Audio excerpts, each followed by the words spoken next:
Hello दोस्तों, welcome in AKSD solution. कैसे हैं आप सभी? आई होप आप सभी अच्छे होंगे। सो दोस्तों, लास्ट की वीडियो में हमने देखा था सी लैंग्वेज क्या है, सी लैंग्वेज की हिस्ट्री और सी लैंग्वेज किसने बनाई, कब बनी, ये चीज़ हमने लास्ट की वीडियो में देखा था। और आज के लेक्चर में हम देखेंगे features of C language. Let's start.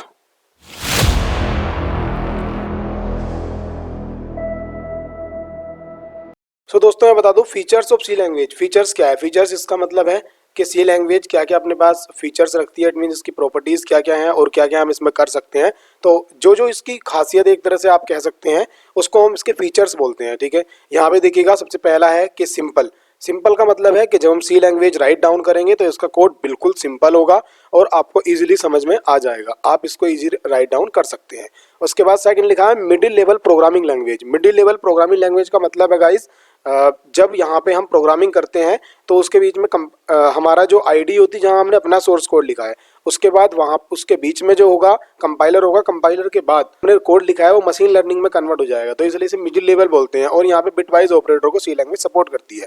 उसके बाद लिखा है structured programming language. Structured programming language का मतलब है कि जब हम इसका अपना कोड लिखेंगे तो वो एक स्ट्रक्चर में लिखेंगे। इट मीन सबसे पहले मैन फंक्शन लिखेंगे, उसके बाद अपनी वेरिएबल डिक्लेयर करेंगे और वहाँ पे अपनी प्रॉब्लम लिखेंगे। प्रॉब्लम लिखने के बाद उसका सोल्यूशन होगा वो राइट डाउन करेंगे। तो ये एक स्ट्रक्चर को फॉलो करती है, स्ट्रक्चर प्रोग्रामिंग लैंग्वेज है। उसके बाद रिच लाइब्रेरी। रिच लाइब्रेरी का मतलब है कि हमारे को जो सी लैंग्वेज में लाइब्रेरीज दी गई हैं, इसका मतलब इसमें काफ़ी सारी पावरफुल लाइब्रेरीज हैं, जहाँ पे हम कितना कुछ हमारे सेट ऑफ ऑपरेशंस हैं जो हमें राइट डाउन करने की नीड नहीं है, हम उस लाइब्रेरी के थ्रू कर सकते हैं। जैसा कि हमें दी गई है stdio.h, math.h, stdlib.h, string.h, ऐसे हमारी काफ़ी सारी लाइब्रेरीज हमें दी गई हैं। और उसके बाद मेमोरी मैनेजमेंट। मेमोरी मैनेजमेंट का मतलब है कि गाइस, जब हम इसमें हम अपना प्रोजेक्ट बिल्ड करते हैं, प्रोजेक्ट बिल्ड करने पे हमें अपनी मेमोरी को सेव कर, हमारे डेटा को सेव करना होता है और वो कहीं मेमोरी में सेव होगा। तो हम अपनी मेमोरी को यूटिलाइज कर सकते हैं इस प्रोग्राम के थ्रू कि हमें डेटा कैसे सेव करना है, रिडंडेंसी ना हो उसके अंदर। आने वाले लेक्चर में हम गाइस इनको सबको अच्छे से देखेंगे। उसके बाद फास्ट स्पीड।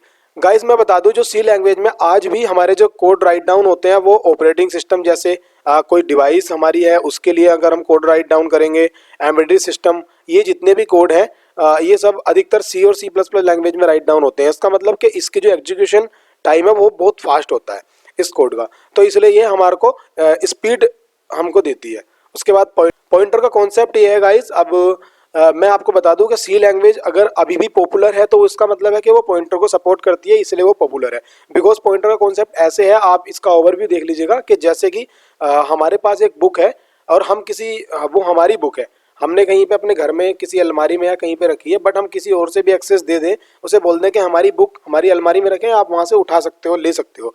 तो इसका मतलब हो गया कि हमारा जो एक डेटा था बुक नाम का, उसके हम 2 ओनर हो गए। तो अगर वो उस बुक के अंदर चेंजेस करेगा तो वो ओरिजिनल बुक के अंदर चेंज होगा, और हम अगर चेंज करेंगे तो भी ओरिजिनल बुक में ही चेंज होगा। ऐसे ही ये पॉइंटर का कॉन्सेप्ट है, मैं इसको क्लियर कर दूंगा आने वाले वीडियो में। उसके बाद रिकर्शन। रिकर्शन का कॉन्सेप्ट गाइज ऐसे है कि यहाँ पे हम लूपिंग करते हैं, बट यहाँ पे हम जो लूपिंग करते हैं गाइज, वो लूप को ना यूज करके हम फंक्शन की हेल्प से लूपिंग करते हैं। इट मीन्स हमने कोई फंक्शन एग्जीक्यूट किया, उस यहाँ पे हमारा कोई फंक्शन एग्जीक्यूट होगा, उसके अंदर हम दोबारा किसी स्टेप पे उसी फंक्शन को दोबारा एग्जीक्यूट करेंगे, तो फिर उसके बाद वो उसके सेट ऑफ लाइंस एग्जीक्यूट होगी, उसके बाद फिर वो दोबारा एग्जीक्यूट होगा। तो ऐसे एक हमारा वहाँ पे लूप बन जाता है और उसे रिकर्सिव प्रोग्रामिंग कहते हैं। उसके बाद गाइज यहाँ पे हम मॉड्यूलर प्रोग्रामिंग। मॉड्यूलर प्रोग्रामिंग का मतलब है कि जब हम अपने किसी प्रोग्राम को सेट ऑफ फंक्शंस में तोड़ के लिखते हैं, इट मीन छोटे छोटे कोड में लिखते हैं फंक्शन के तौर पे। जब छोटे छोटे फंक्शन लिखेंगे तो उसे मॉड्यूलर प्रोग्रामिंग कहा जाता है। सी प्रोग्रामिंग मॉड्यूलर प्रोग्रामिंग को सपोर्ट करती है। इसके बाद गाइस एक स्टेप यहाँ पे मेरा छूट गया है, मैं आपको बता दूं कि C programming is a procedural programming language. Procedural programming language का मतलब ये है कि गाइस सबसे पहले मैन फंक्शन लिखना होगा, अपनी प्रॉब्लम लिखनी होगी, उसके बाद हम उसका सॉल्यूशन लिखेंगे। सो गाइज यहाँ पे मैंने फीचर्स ऑफ सी लैंग्वेज आपको बताए। सो गाइज अगर आपको अच्छा लगा हो लेक्चर, समझ में आया हो, तो लाइक करें, शेयर करें, सब्सक्राइब करें। Thanks for